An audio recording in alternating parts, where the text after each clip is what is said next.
Well, hello, everyone. I'm James Dobson, and you're listening to Family Talk, a listener-supported ministry. In fact, thank you so much for being part of that support for James Dobson Family Institute.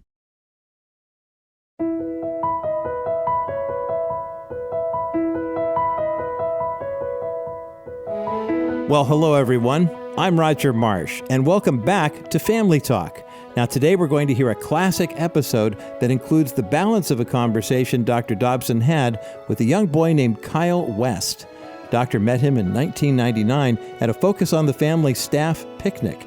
He recorded a conversation with Kyle when this sweet little boy was only 7 years old. They then recorded another conversation for Family Talk before Kyle went off to college. That was back in 2010. And that discussion will be the core of the program that you hear today. But you should know that since going away to attend college, Kyle, who has cerebral palsy, flourished in graduate school at the University of Pennsylvania, which is an Ivy League college, by the way. And now we are happy to announce that Kyle has earned his PhD in the classics, Greek and Roman history, and he will soon be teaching as a professor back at his alma mater, Patrick Henry College. What a testament he is to God's providence and faithfulness in us. We'll hear him talk about his battle with cerebral palsy, but you know there is no question that despite that physical challenge, Kyle is headed toward great things. Currently, Bob West, Kyle's dad, serves as executive director of Need Project, which supports parents of children with special needs. Let's listen now to part 2 of this classic conversation right here on Family Talk. When you consider all the forms of disabilities, physical, emotional, and intellectual, and then all the disorders, the medical disorders that can occur with a child. There are just millions and millions of people in this country and around the world who are struggling one way or another. And the wonderful thing is that the Lord cares for every one of those individuals and every family. And, He understands the unique challenges, and they matter to Him. And that's why they should matter to us. And we're going to talk about that today. And we have two wonderful men, friends of ours, in the studio today to help us offer some resources and some advice to these folks. Bob and Kyle West, father and son, are with us again today. They were with us yesterday. We aired a conversation that I had with Kyle when he was 7 years old, but it is wonderful to see what God has done with this young man.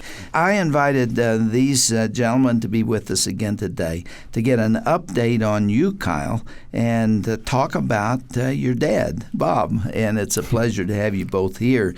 Bob, you started a ministry called the Need Project that you and I started talking about a couple of years ago. And I told you then I would really like to have you describe this ministry to listeners because it's designed to be of specific help to people. We're going to talk about it, but explain just what you had in mind. Well, Doctor, when I did talk to you, it was 2005, actually, when I had that moment to talk to you. And really what was on my heart was really that in the same way, when you talked with Kyle and he said, how could God use a boy with cerebral palsy? That moment, there were a lot of parents around the country and around the world who heard that and had the same question about their child. Those types of things are what parents are struggling with when they get a diagnosis. When a doctor tells them, your child has a diagnosis of whatever it is, that moment for those parents is a moment that really is critical in their lives to get a great understanding of who God is. What that moment meant to me when we were interacting, Kyle, is that it revealed a little self-doubt in your mind over your worth, over your ability, over whether even God could use you.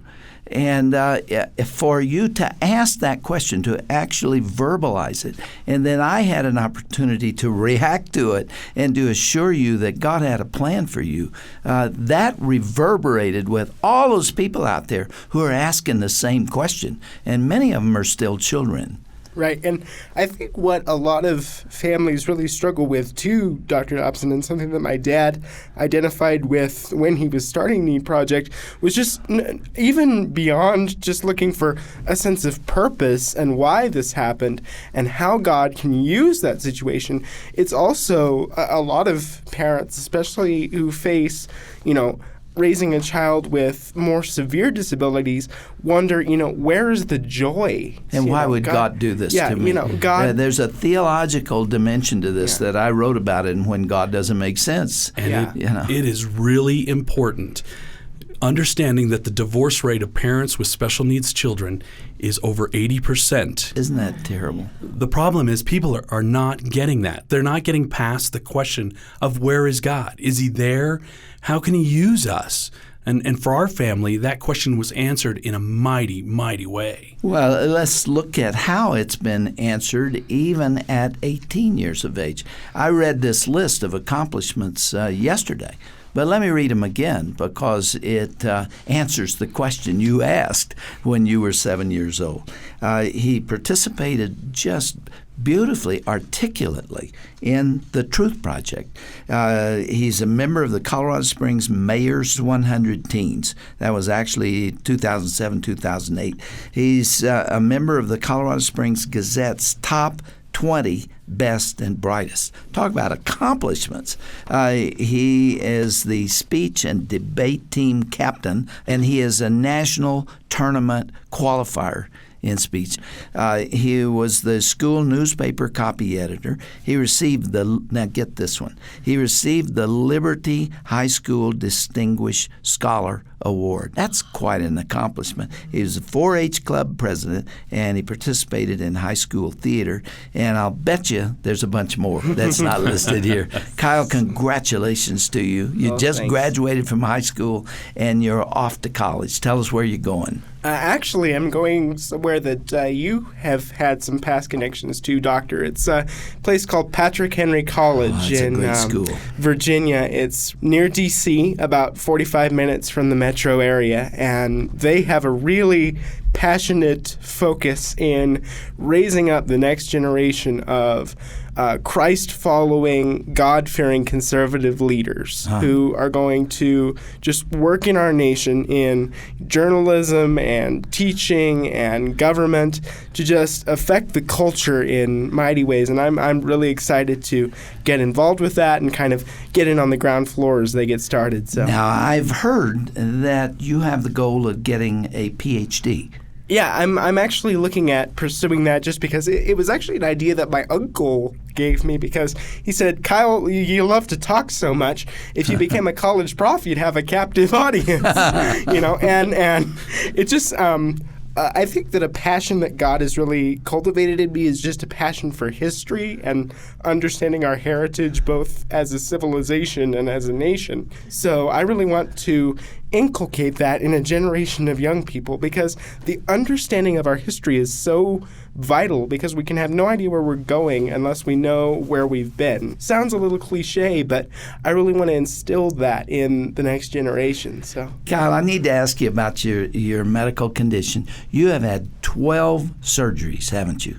yeah, it's been a journey, but I have really been blessed to have a lot of growth and also some really great final results come out of that. You were in a wheelchair the day I met you. It was at a picnic, and I knelt down and talked to you. But you are now walking without crutches and without sitting in a wheelchair. I mean, you are able to get around. That's quite an accomplishment in itself, isn't it? Well, it's really been such a blessing because there were moments, especially when I was going through a lot of the surgery and the work that they were doing, that I kind of got to some places where I struggled because there were some bumps in the road as things happened. But I really feel like I've been blessed to see God kind of say in my life, there will be times when there will be struggles, but I will always come alongside you and I will always take your hand. And there's always something that we're working to get to.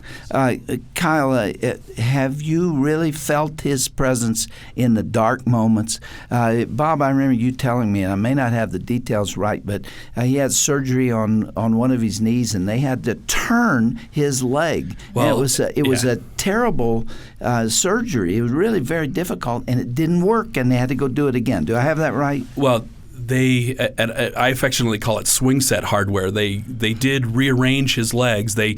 He's had his legs rotated 20 degrees. The lower portions of his legs rotated 20 degrees. He's had his feet, bones in his feet fused together. He had this hardware that was put into his knees to rearrange his knees. His kneecaps were in the wrong place and all this. And they did all this rearranging, and they screwed all these things in. And by the way, this was at the Shriners Hospital in Utah. Yeah. Then we had to put him on a plane and fly him back to Colorado Springs after that. And somehow one of the hardware pieces actually came free of the bone. And so what they had to do was actually go in, do surgery to pull all that out, let it heal, then go back in and put it back in. All of that pain, all of that rehab, all of those things had to be done over. And he spent his whole summer basically on our couch with ice bags on his knees. Okay, going back to my question, was the Lord there in that moment? And there were times that honestly I felt like I fell short because I came to a place where I was just frustrated, and I asked God, where are you in all this, and where is this going? And I think he used that moment as a moment for me to grab hold of the lesson that sometimes things happen in life that we can't predict, but that doesn't mean they weren't part of God's plan, and that he is always going to be there to help us get through those kinds of moments. And that ultimately, when those kinds of things happen, it serves a greater end in our lives. And I've read somewhere something like over 50% of the Psalms are laments, and basically just David kind of beating on God's chest and saying, why this and why that? And God isn't afraid of those questions. In fact, though, David never showed a lack of faith in the way he said it.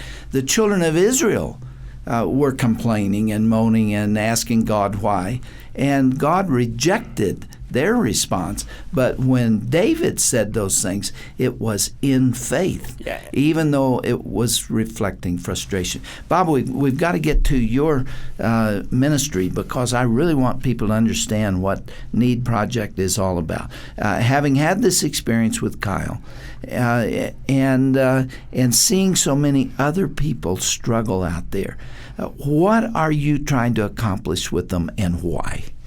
Some of the key things that we really feel in our heart, Doctor, because of what our family has been through and that we've been able to make it when so many families are not making it, we really felt passionate that God has told us that there is something for every single family. God does not make mistakes. We know that.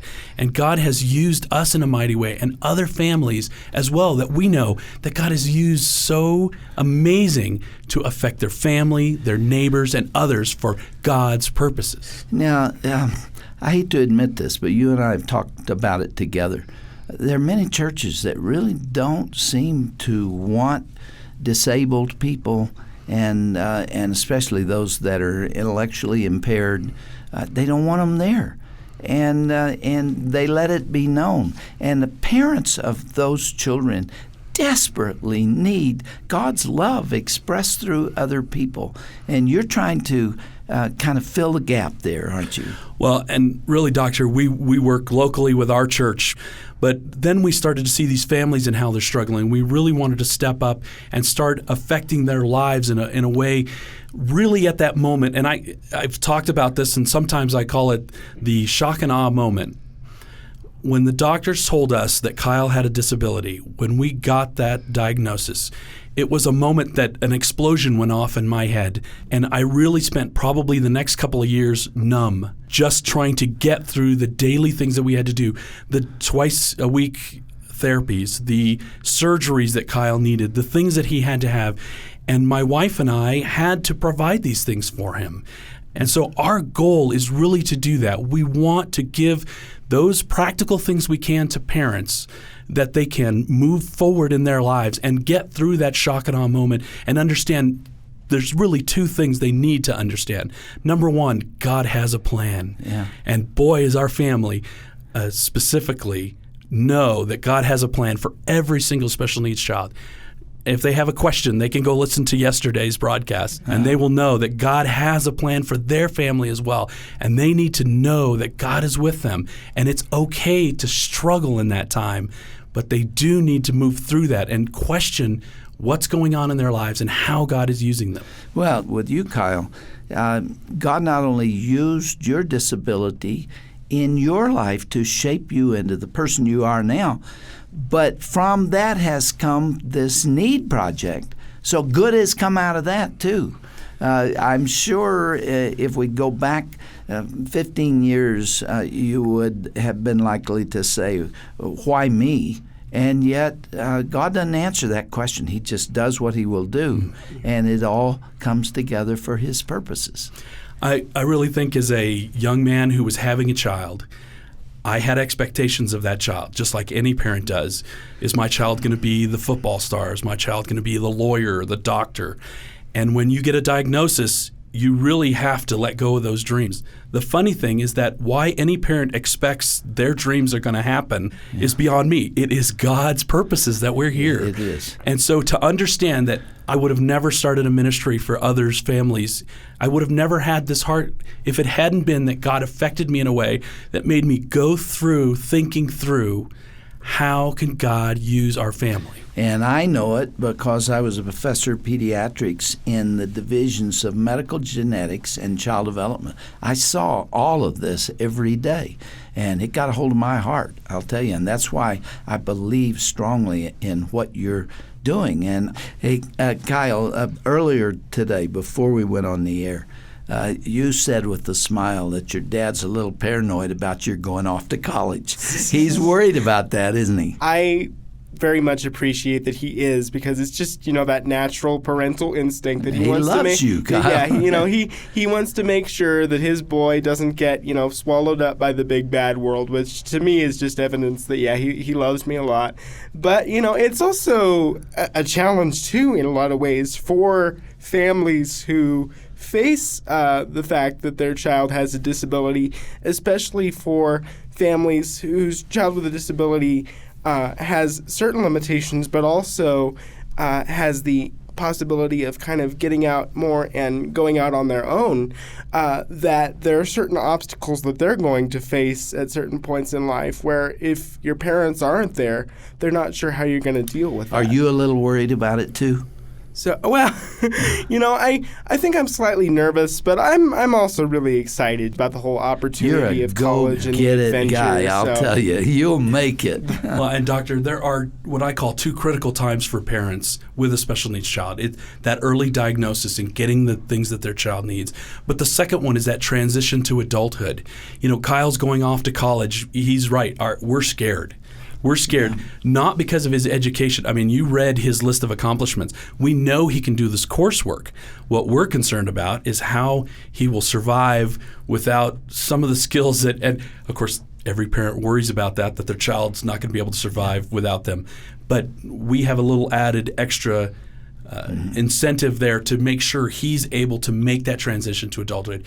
And parents who have a child who's going to need assistance their whole entire life have a very interesting time of finding resources for their child in being able to transition then to adulthood. And you're going to be on your knees, aren't you? You know it. On our knees.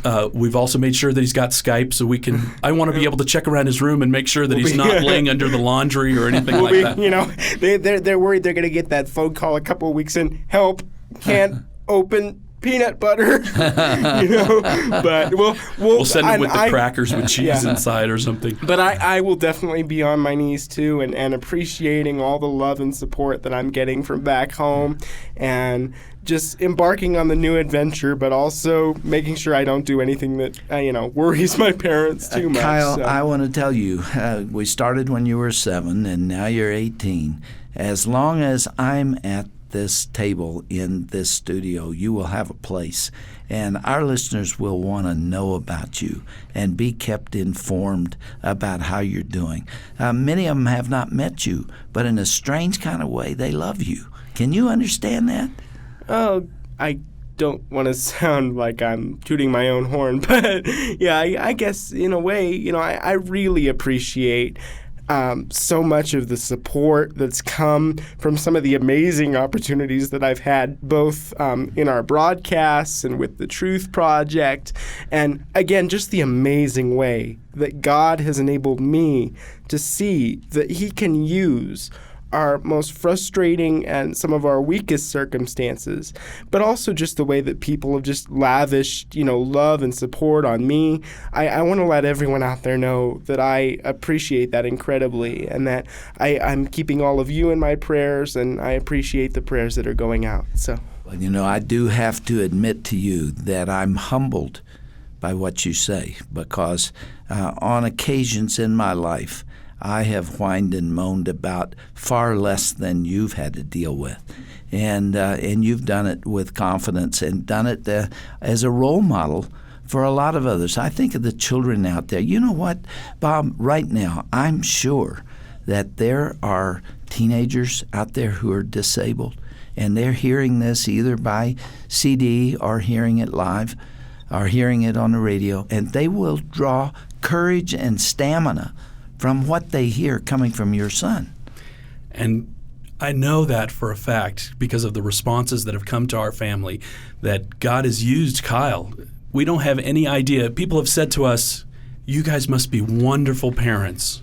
And I've said, you don't understand. This is a God thing. This is not us.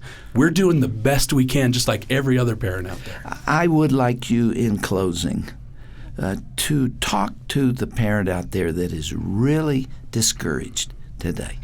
Maybe their youngster is still very young.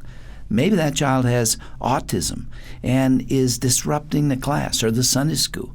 And it's clear that they're not wanted out there. The child who is a slow learner and just having trouble, one who is dyslexic, one who has a very obvious physical deformity that other kids are making fun of. I haven't left you much time, but please speak to that person from our hearts. Well, Doctor, it really takes me to John 9, where Jesus is walking with his disciples, and the disciples ask him, who sinned, this man's father or him? Now, this was an adult now who had been disabled his whole life. And Jesus answers them, nobody sinned. This was for my purposes. Yeah. And if you read the rest of the story, we don't have time to go through it, but the things that God does with that young man, he takes him to his neighbors, he takes him to the leaders, he takes him to everybody in his town to say, I know nothing but Christ. Yeah. And that is the encouragement I have for parents today. God has a plan for your life. It is not in doubt, and we need to understand that.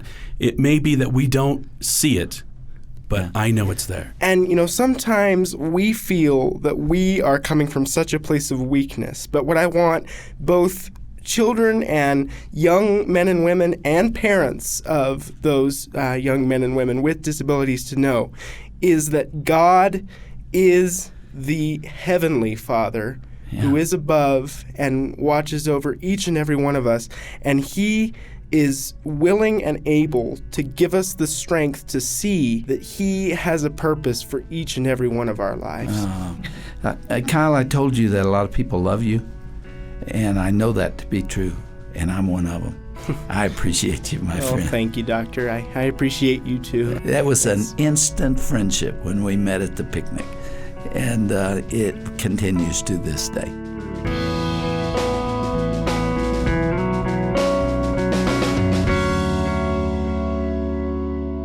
What a fine young man Kyle is. As we wrap up this two-part classic interview, I'd like to give you just a quick update on Kyle and tell you what he's been doing with his life.